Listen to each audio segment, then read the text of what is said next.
Hello, good day, viewers. Today is another episode of our News Echoes. And as usual, I'll be with me is dear panelists. I am Dr. Godwin Ibe, and joining me today is from all the way from Toronto, Sir George Chuku. Welcome, Sir George. Good morning, Dr. Ibe, and good morning, viewers from around the world. Today is a great day indeed, and we have such wonderful news for you. Stay tuned. Great. And also joining me is Ambassador Nat Iyako from all the way from Britain. Welcome, Ambassador Nat. Thank you very much, Dr. Ibe. Nice to see you. Nice to see the legends, especially from Canada, Ottawa, Toronto, Toronto, and Italy. Thank you so much. I hope you are hearing me. Yes, we can hear you. Yes, we can hear you. Okay, Thank you very and of course, the lady in the house, BD, from all the way from Lagos. Hello, BD. How are you today? I'm all right, Dr. Ibe. Good to have you again today. Sir George, Ambassador Nat, good morning. Good morning, our viewers all around the world. Good morning, BD. Good morning, Billy. And last but not the least is the Massive Mark from Milan, all the way from Milan. How are you today, Massive Mark? Yes.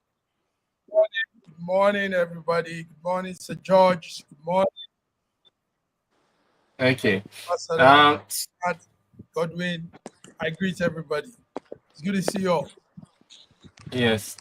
So we have a lot to talk about today, and I would like us to start with the Lagos mass burial for NSAS victims, and the dramatic rearrest of CBN Governor Emefiele. So I think I would like to start with the heart of Nigeria, Lagos. PD, what do you think about the mass burial of the NSAS victim and the, do I say, dramatic rearrest of ex-CBN Governor Emefiele? Yeah, the Lagos mass burial of 103 dead bodies.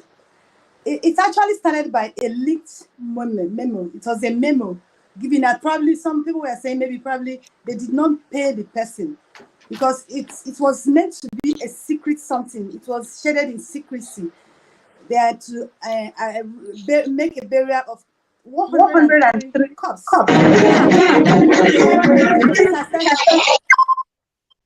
Victims are started shouting, and Lagos State said it's not NSAS people, and they're asking them who are there, and they've not yet said anything. Now, you remember in October 2020, when this happened, DJ Jet, who was there on the ground, said that he did a live show. This one is not a reported like what we are reporting here now. It was a live show.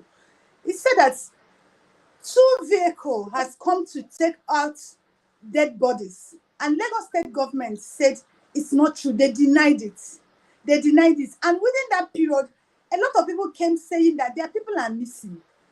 Now, Amnesty International has come out to say that burial will not hold, that they need an autopsy to certify what killed those people and probably where they were killed before that burial will happen. Now, the question a lot of people is asking is that Nigeria have a way of discharging international organization or international body when they want to get involved in their thing. They are not saying that would they allow Amnesty International to do what they've said they would do by finding out what killed these people and where they were killed. And it's easy from the bullets that was killed them, because if they conduct an autopsy on these people, I'm telling you about 75 or 80% of them will be shown to be killed by bullets. And now somebody said, how do you know it was shot in Lagos? I said, they would test the bullets at which they were killed. So it's easy.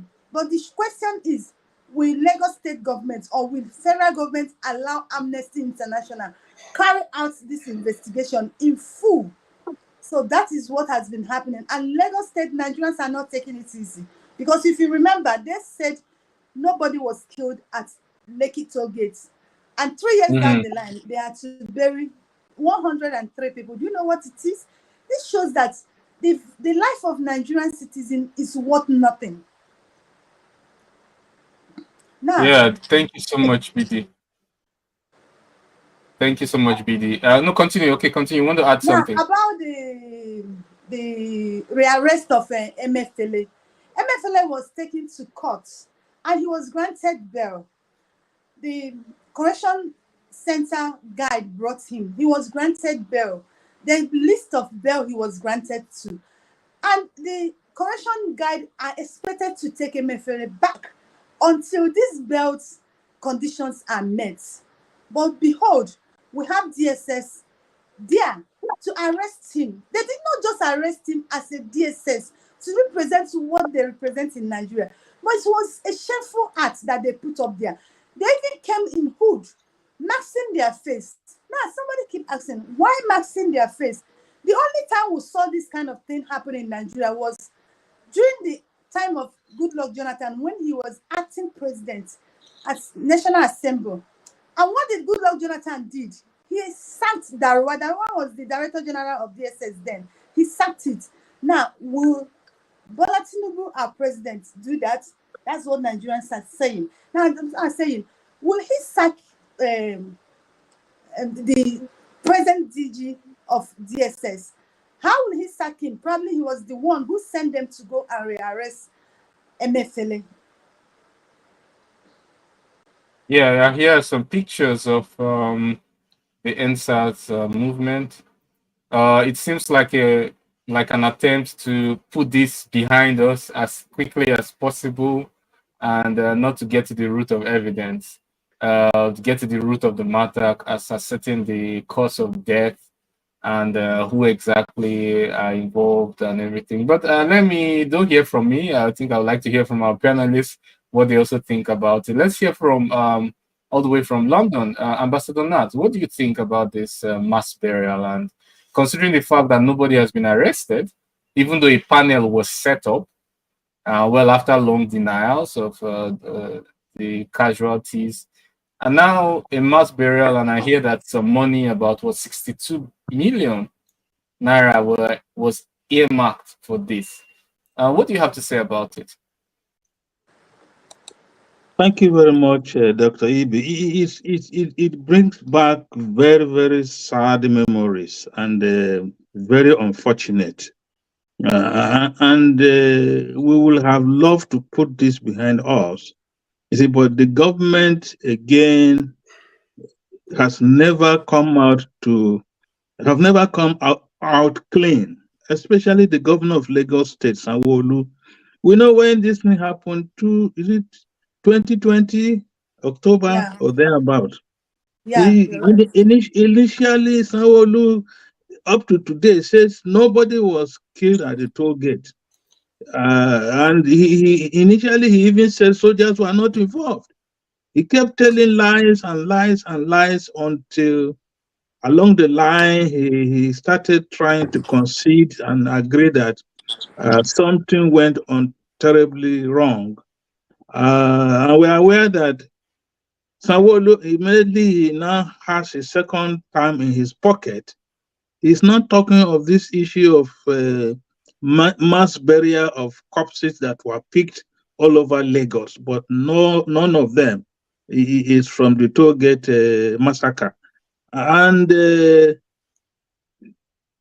contrarily, there are facts, there are figures, there are evidences that there were massacres at the toll gate on that October 2020, and for mass burial, 103 citizens of Lagos, or coming, even if it is one person, we're talking of the life of human beings. We are talking of 103.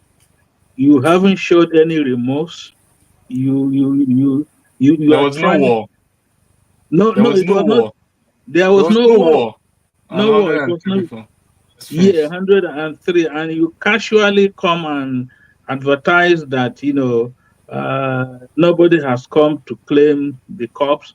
Uh, people, uh, advertisement were made, nobody came, and people should move on. I mean, we've lost this conscience as a nation, as individuals, that your citizens. Let's even assume most of them are from Lagos, and People's brothers, yes, sisters, and brothers. and you think it's not a big deal for Sanwo-Olu and his government to secretly, if that memo did not leak, requesting for money and other things, maybe we never have heard about it. They would have been buried secretly, quietly, and that will be the end. So I think Sanwo-Olu should check himself if he has a conscience. If he doesn't have, I want to believe he's a Christian. I don't know what type of Christian he is. He has an account to give to the Almighty God who created these 103 people. Let's see how it's going to go. But we have had journalists who participated in the panel that was set up. Fami Roti or somebody, Dele Farati, has come out to say the government is not telling us the truth. The government has not come out to tell the citizens the truth. But the truth has a way of telling itself one day in the future. We try to bury so many things, but some of these things will not be buried. Sanwo-Olu should be very, very conscious of that. The other issues, please remind me. The Arrest of Emefiele. Emefiele. You see, the Emefiele thing is Tinubu versus Emefiele. We know the relationship that existed before Tinubu became president. When he was a presidential candidate, we know Emefiele he bought the forms. He bought the forms, and he eventually had to withdraw. And so, but we know that Yarufai had announced even before the election that when they win these elections, they are going to deal with Emefiele.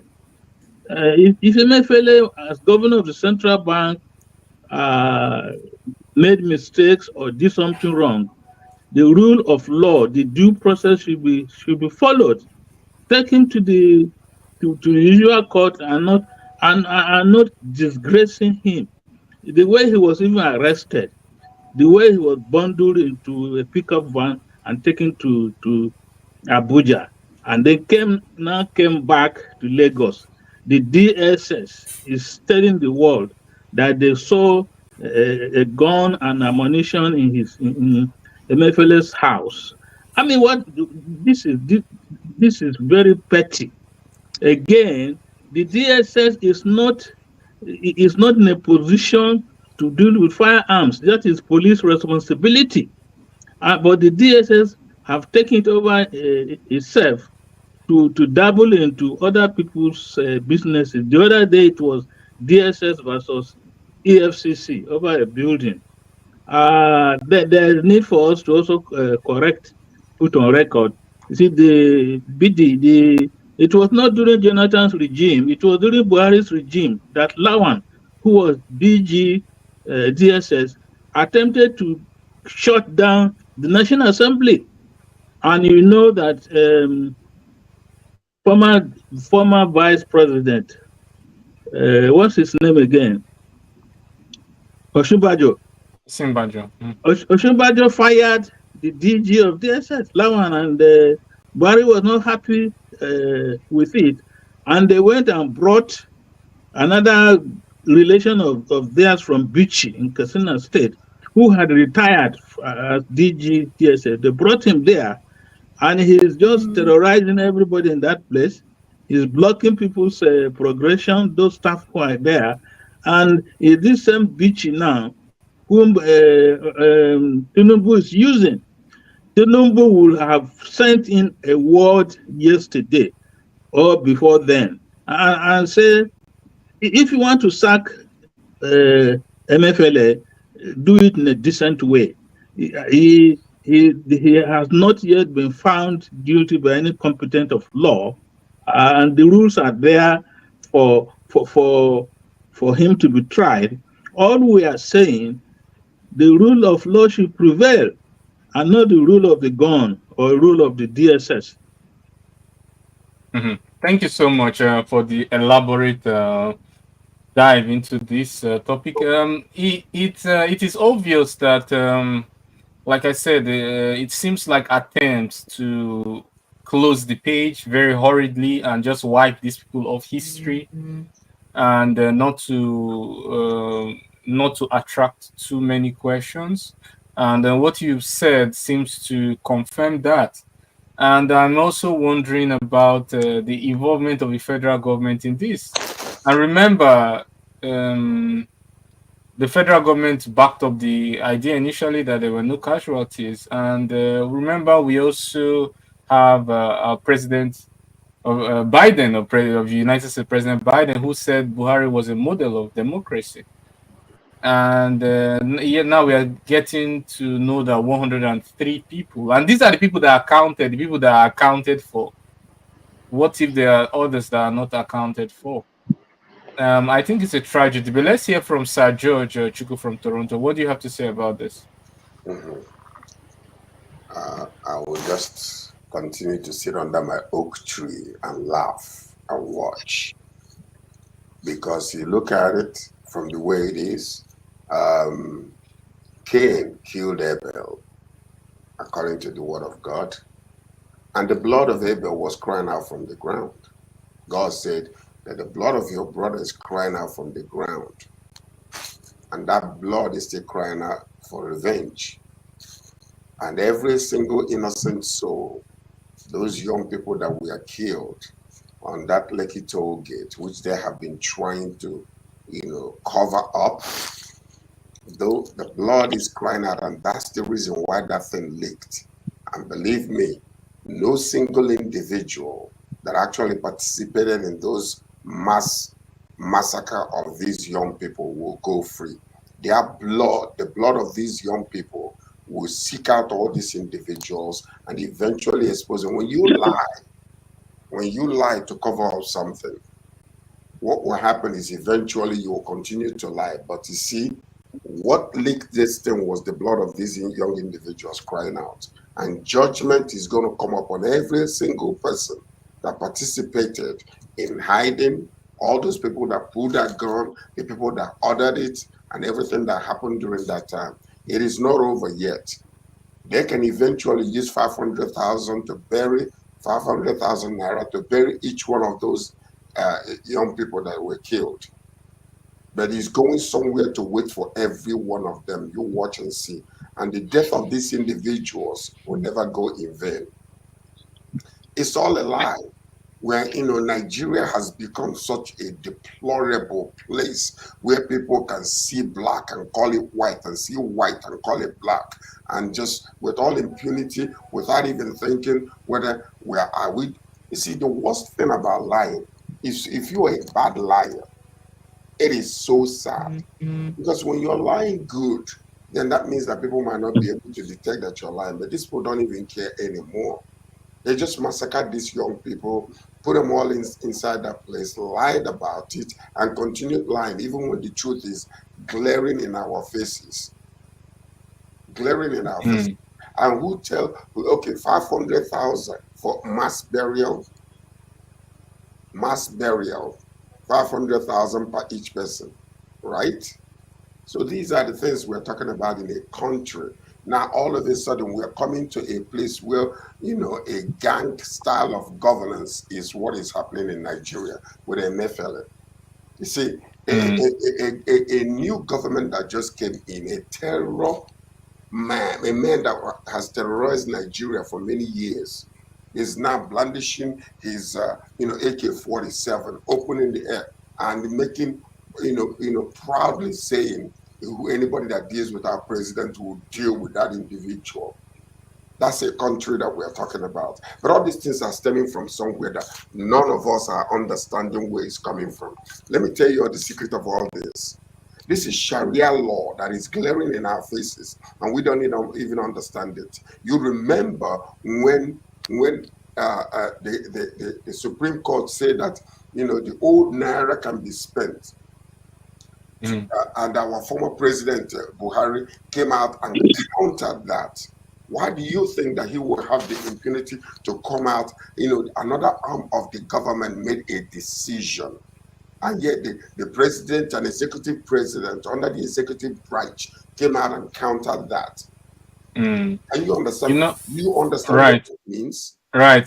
Because of shortage of time, I wanted to touch on another subject. Milan, do you have anything to add before we move on to the next topic? Thank you very much. No, I don't. I think they've pretty said everything.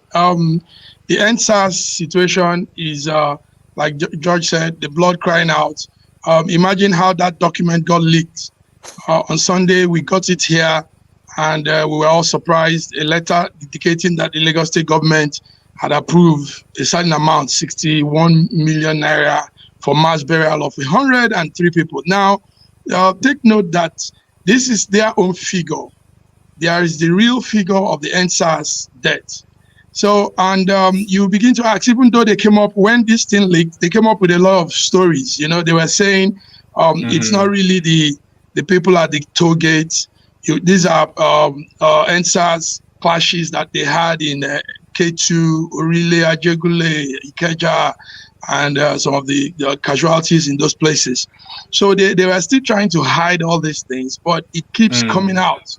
So, but the mere fact that now we have a proof that, yes, the government was involved in the dismissal of some Nigerians, it's enough to really indict all these people.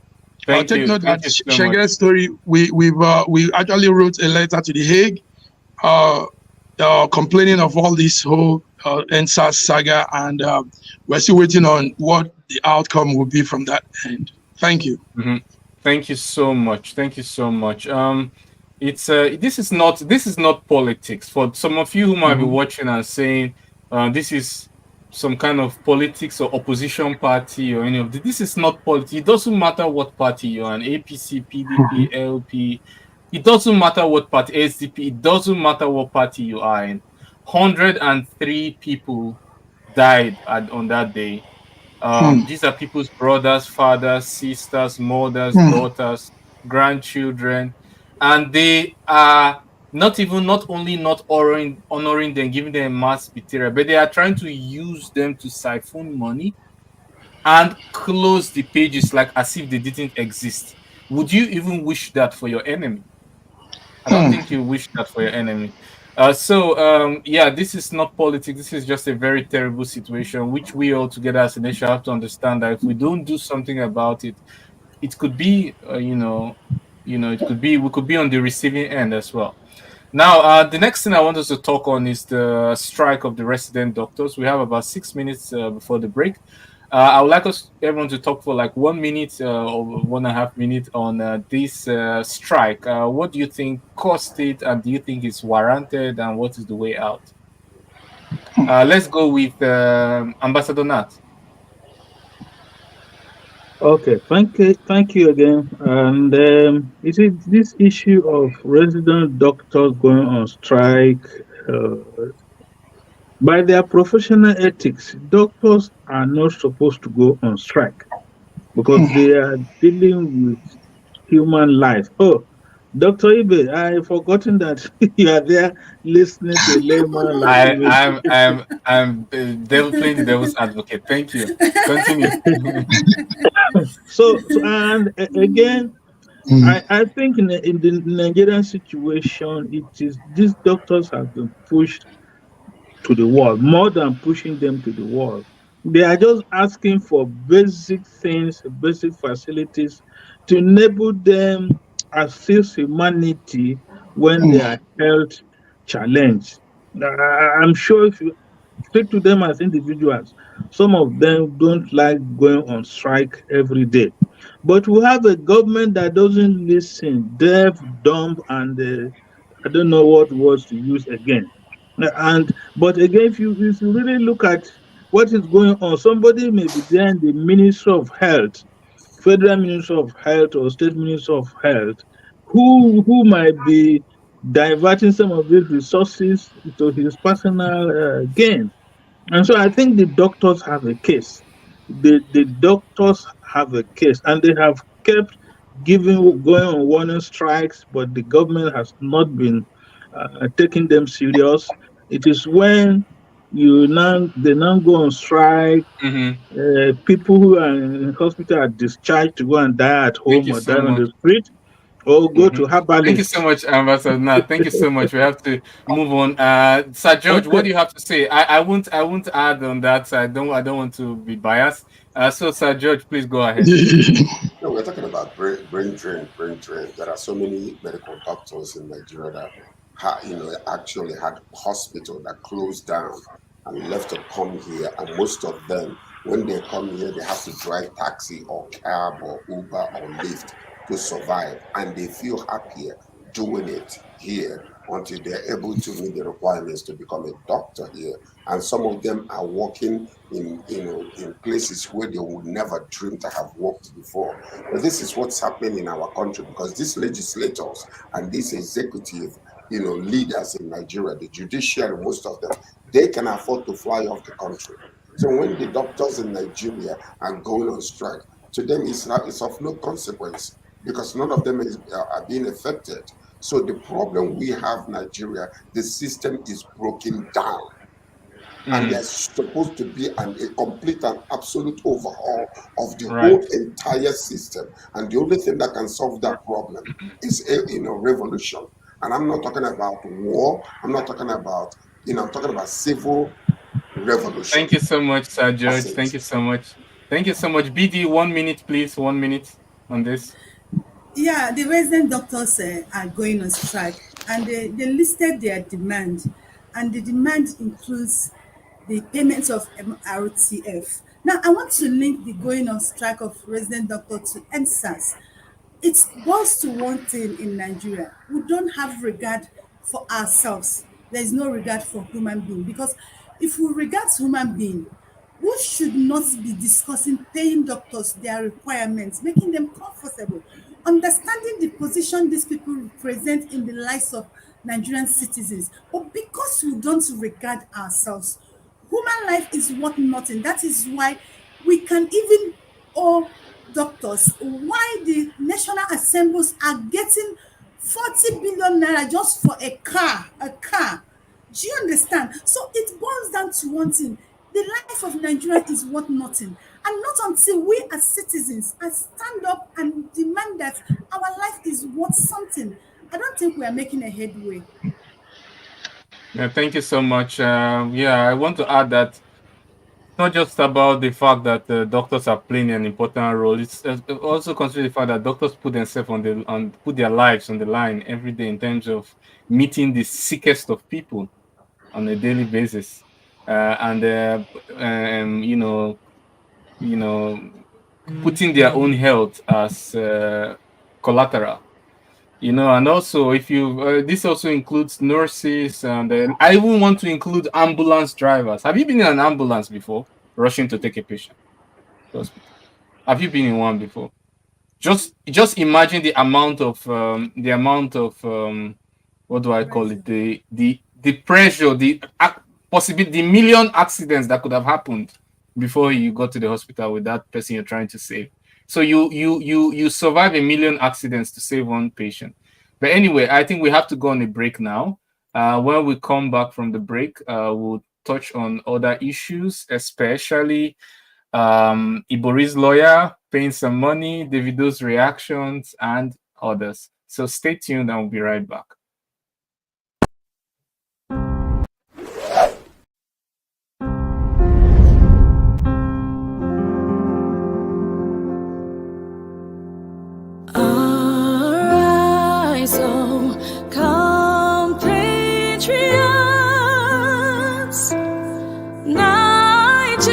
Nigeria's call, obey.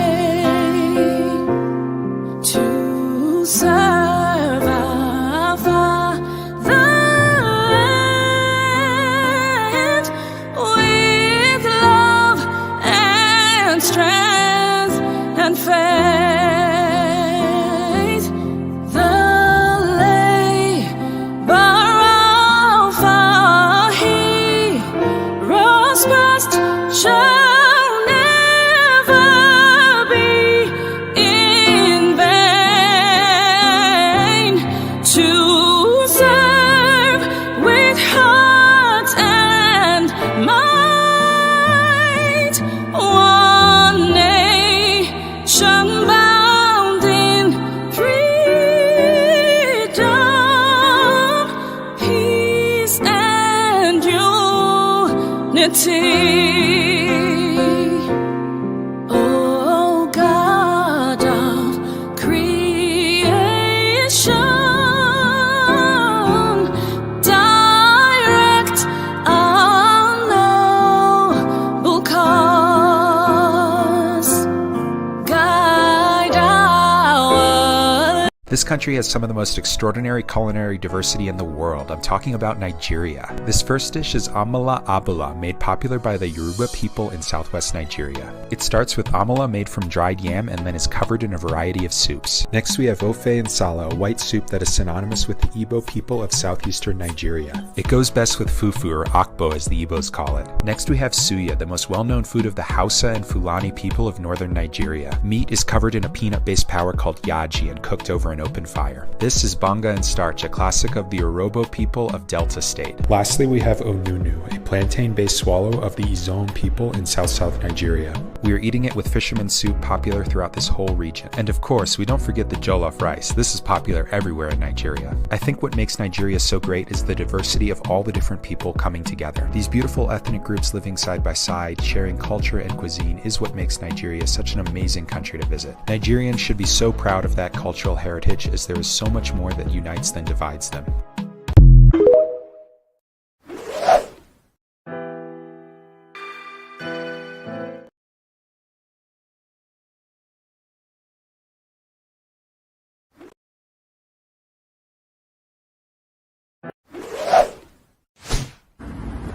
A year ago, I wrote a book titled The Final Solution, and I was trying to say to the rest of the world that there are challenges ahead. Now, a prophecy did come, and that prophecy is coming to pass.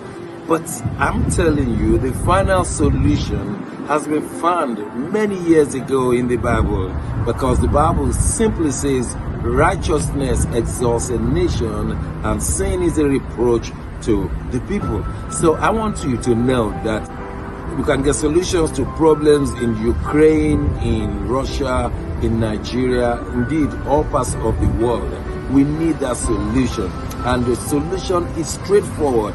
Please get a copy of my book. It is the Final Solution by Bishop Shegun Johnson, and you can find it in Kindle, in Amazon. Just type Bishop Shegun Johnson, The Final Solution. It will come. It's very, very small book you can read within 2 hours, but it contains the final solution. Do get a copy. Not getting it is doing disservice to humanity.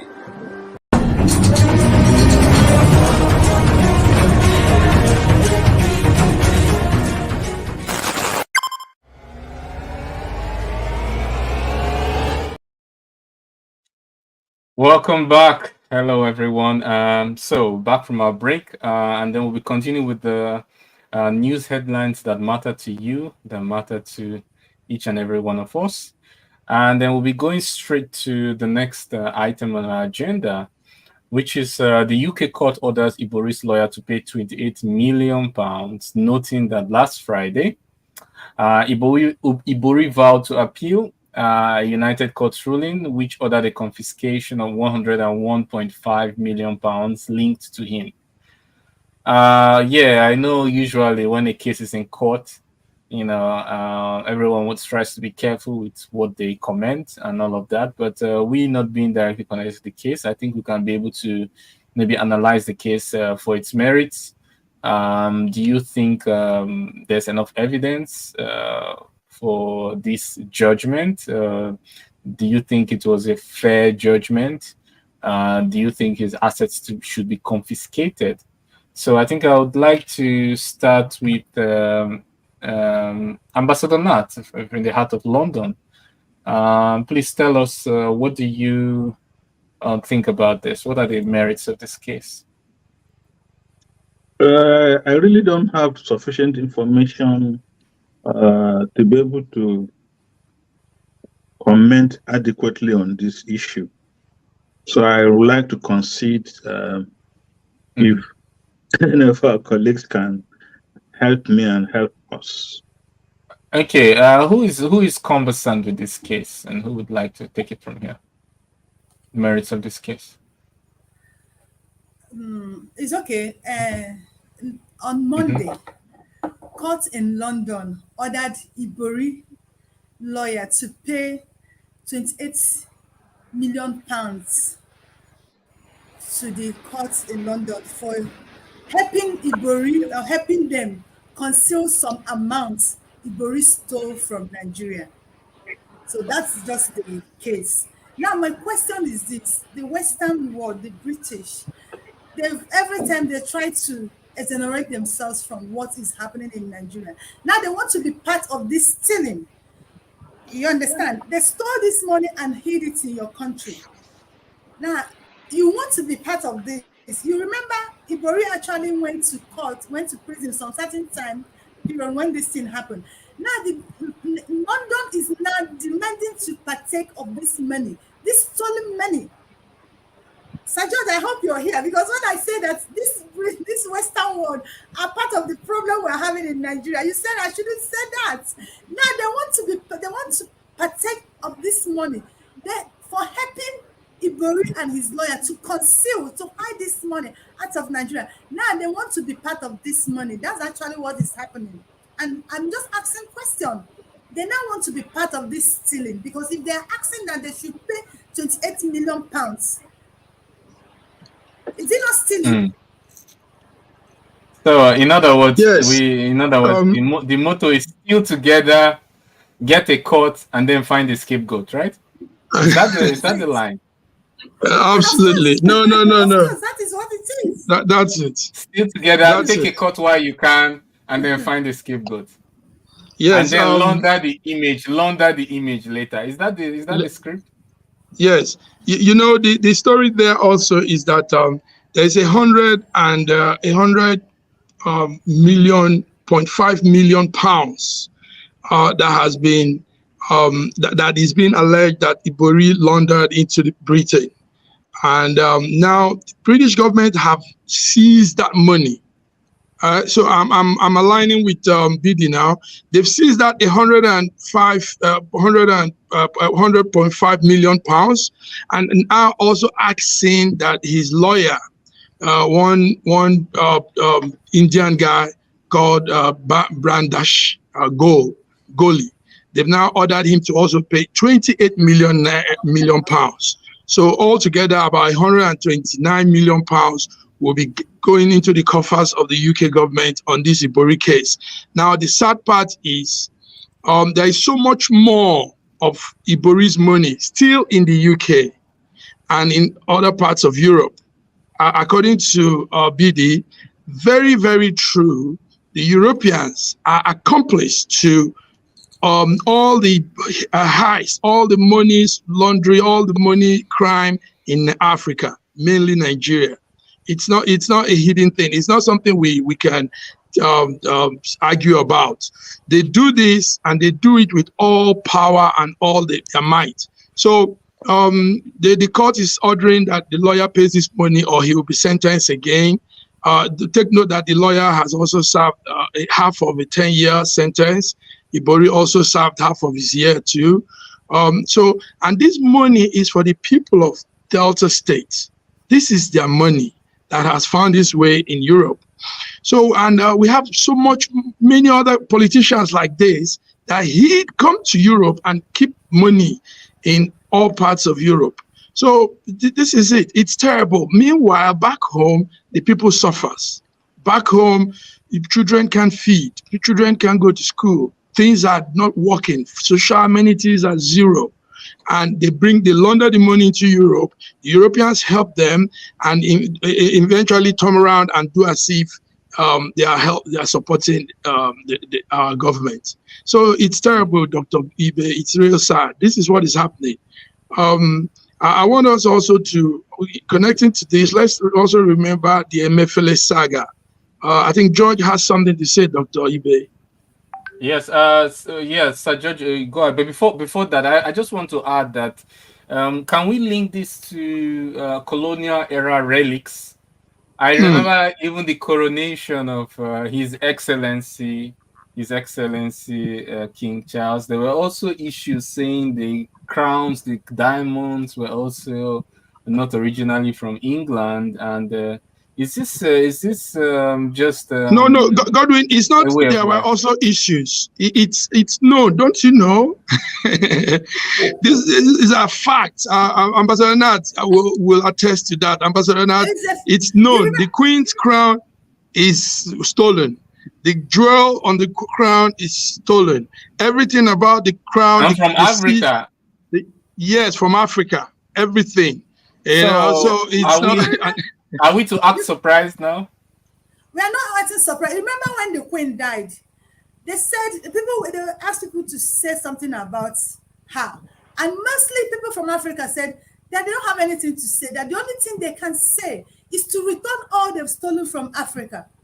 That was it. Majority of the things, all those ornaments. Okay, Sir George is in a Commonwealth nation. Commonwealth nation. So Actually, the problem we have in our country, I'm talking about the money that Ibori allegedly stole, or is already been found guilty. The problem is the people who are supposed to ask for that money or to open that case or to actually reject the court's assertion that the lawyer should pay 28 million. They have a lot of their roots also in London, so they can't speak up. The people that are supposed to ask for the money to come back to Nigeria are part of the problem is that they have their own money, so how can you be asking for politicians making noise when the country you're talking about is hiding some of your own loot? So that's the problem we have. But my question is this: there is something that is insidious that is going on in our country today. Emefiele was, given bail in the court by the court itself, a different entity, another arm of the government. After giving, they were supposed to have released this man under, the jail, the people that are supposed to keep him until he meets the condition, which is what is happens anywhere in all other countries. The DSS now came and was fighting, physically struggling. Who is going to take they park their Helios vehicles alongside the people from the people that are is supposed to have taken this man. All of a sudden, they fought themselves and took this man, Emefiele. Question Nigerians ought to be asking: who gave that order? And why is Emefiele a political detainee or what? Because somebody is giving the order to make sure that this man does not go free. We're arguing in court that they did not take his passport, and they feel that he's going to influence the people that were accused with him. So Nigeria is going somewhere that we as citizens and the people on ground do not understand what's going on. Why are politicians not crying out? Why are all the governors muted over this situation? When the executive government is fighting against the judiciary, something is happening in that country, and we'll eventually see it if care is not taken. Because let me tell you something. What they're trying to do is to suppress the judicial department, arm of the government, to make them a non-entity. Do you see what is going on in Israel right now with Benjamin Netanyahu? It is systematically happening in Nigeria. This is exactly what is happening. And part of the problem we have in our country is we are inside the water and soap is entering our eyes and nobody is saying anything because corruption is from the top. Who ordered this man to be taken by DSS? And who are they? No, it is clear. I think this is not a question we put. I think all Nigerians know who gives orders and who DSS is answerable to. Can I answer Can I answer him? Yeah. Just 1 minute. 1 second, okay. Please. 1 second, please. It is an open secret. Everybody knows. You remember before the election, Bola Tinubu bought tickets. Emefiele bought. Now Emefiele was off. Emefiele, now they said they want to redesign Naira. And Bola Tinubu came out to say that redesign of Naira is to stop him. That it was basically for him. So it's obvious. Who ordered the design, the redesign or recoloring of the Naira? Who ordered it? That's the question you have to ask. They said it's Emefiele, but the thing is that Nigerians will leave the head and be attending to the neck. Emefiele cannot work without Buhari. Buhari was the general in charge. Buhari gave order for everything Emefiele did. But nobody's talking about Buhari, but they are focusing on Emefiele. The problem in Nigeria now is between Emefiele and Tinubu. It is obvious. Tinubu is after Emefiele because of what he felt Emefiele did to him to stop him from becoming the Nigerian president. It is obvious. It is clear. Also, adding to that, Dr. Godwin, adding to what BD is saying, what we saw in the courts yesterday was a very funny situation. In fact, it's more of a comic scene than a legal proceeding. What we saw was operatives of the Department of Service of the Defense Service, DSS. They were both tussling to who takes Emefiele, CBN Governor Godwin Emefiele, into custody. And they were having that tussle with the Nigerian Correctional Service team, the NCS. Now, listen to this.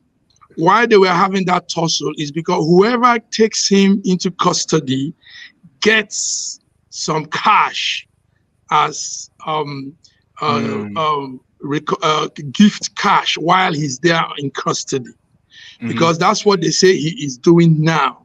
I'm giving you confounded press or something you don't hear probably in the conventional news. So while he's in custody, they say he gives out cash and tells you, so that first of all, take note, Emefiele is diabetic 1 patient. So he needs some care. He needs some medicinal care. So while he's in custody, the information is he doles out cash to those around him so that they can take care of him, so that he's safe, so that he's sound and nothing happens to him. So there was that tussle between these two agencies because they know whoever have him will be having some cash. That's the story. Yes. Mark, this is nothing but the fruit of a tree. Okay? That's the side thing that doesn't even have anything. DSS cannot just ordinarily go in there and force themselves to take this man after he has yes, no, but what you are saying is who gave the order? The court. I believe the court gave the order. The court rearrested Emefiele again. So it is the court, not nobody but the court. No, the court did not give the order. When the court gives order, is it the DSS that's supposed to arrest? Did not give the order. No. You people understand what happened yesterday. Emefiele, take note first of all, Emefiele is on some strange counts. The count against him is not even what you people are thinking. It is firearms. Take note of this. Emefiele has been associated with IPOB and some militant organization. No, wait, listen. So you need to understand the background story so you know why he's being rearrested. Please let it be orderly. Please let it be orderly. Please let it be orderly. No, Jordan, I'm giving you the facts. Okay, let's listen to BD. Please be very brief. I've asked you to unmute. Gun. That shotgun is okay. That firearm, can you hear me? Can you hear me? Yes. Can you hear me? Yes. That firearm, it is a shotgun. And it's a shotgun that most Nigerians have. And who gives permission for that firearm? Is the police commissioner in a state. Not even AIG, is commissioner in a state that gives a license for that firearm. Do you understand? So that is what they are parading, but it is not that.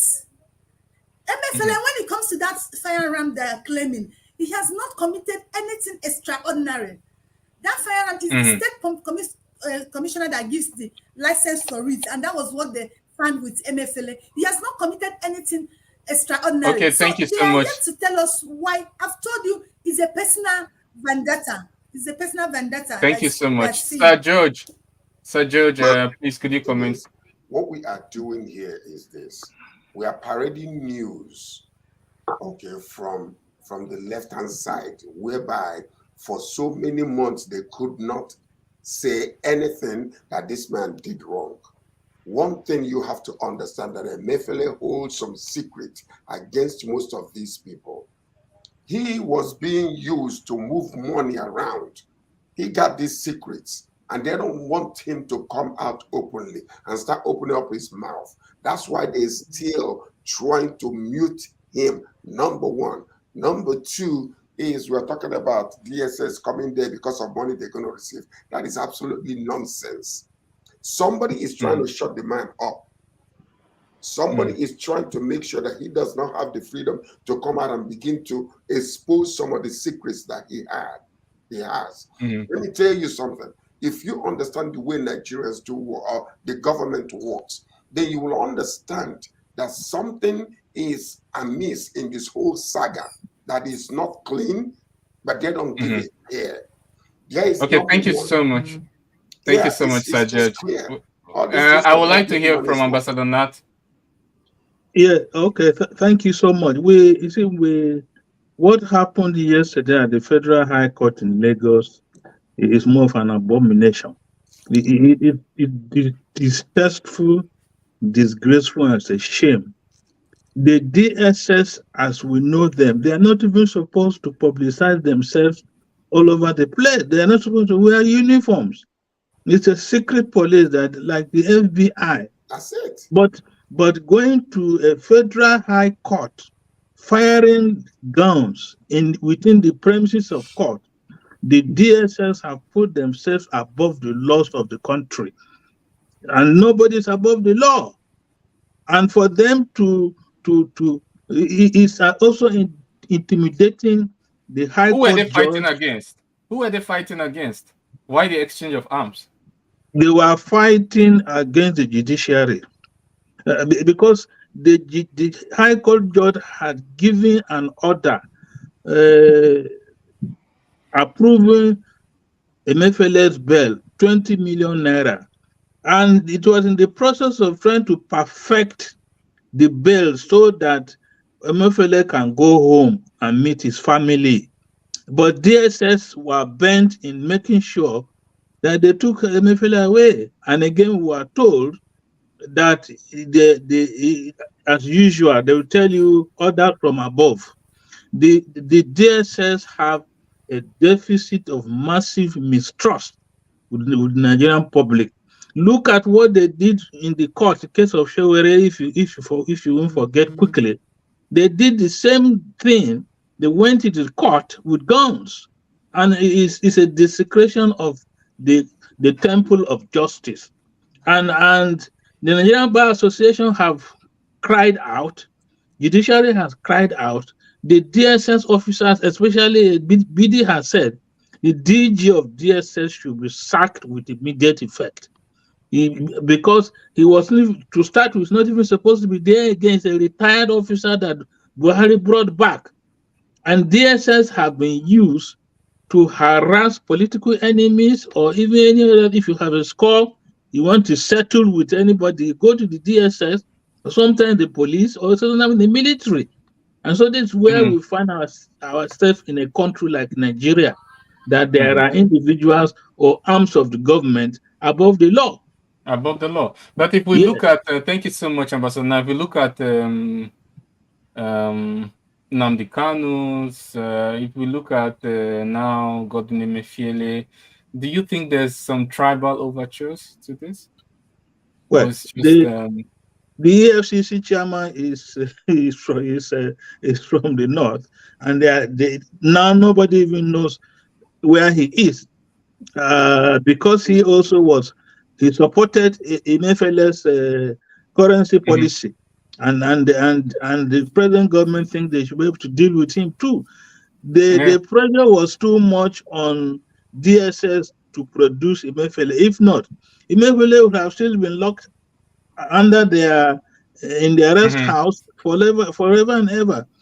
So even you, Ambassador Nat, can see some tribal overtures in this series of activities. I mean, I've been trying to play devil's advocate here, trying to be on the side of everyone, and I think many Nigerians will be asking, especially from the southeast, will be asking, well, this is a clear, why is it only our people that, we have this kind of problems?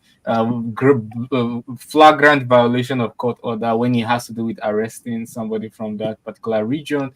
It seems that way. It may not be true, but I believe that you can sense it in your sixth sense. But anyway, we can't dwell on this because we have just 3 minutes left. I want us to quickly touch on Davido.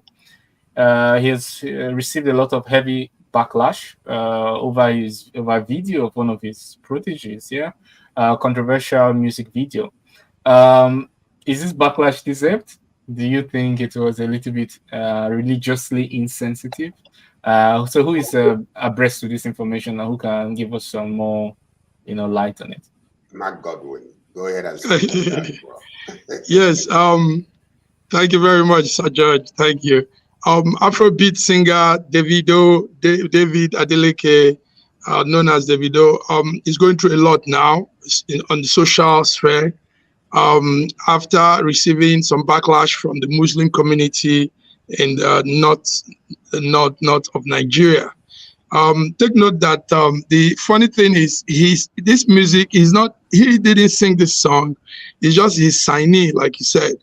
He's the artist, like they call it. A young man called Logos Olori. Logos Olori sang a song, Jaye Law. And in the new video of Jaye Law was he depicted Muslims with the Muslim attire and having their prayer gesture, and it had a lot of Muslim religious connotation to the video. Now what the Muslim community, the Northerners, are saying is that the video desecrates their religion, disrespects their religion, and incites some some messages that shouldn't be.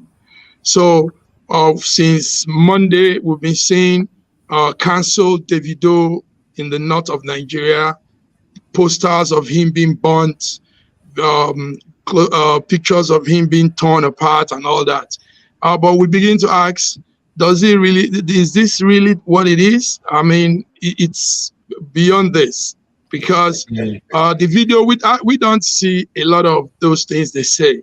The thing is, this group of people feel, don't touch anything Muslim, don't touch our religion. That's what they're saying. So at this point, we're also reaching out to Davido and saying, I think he can just apologize and let this go.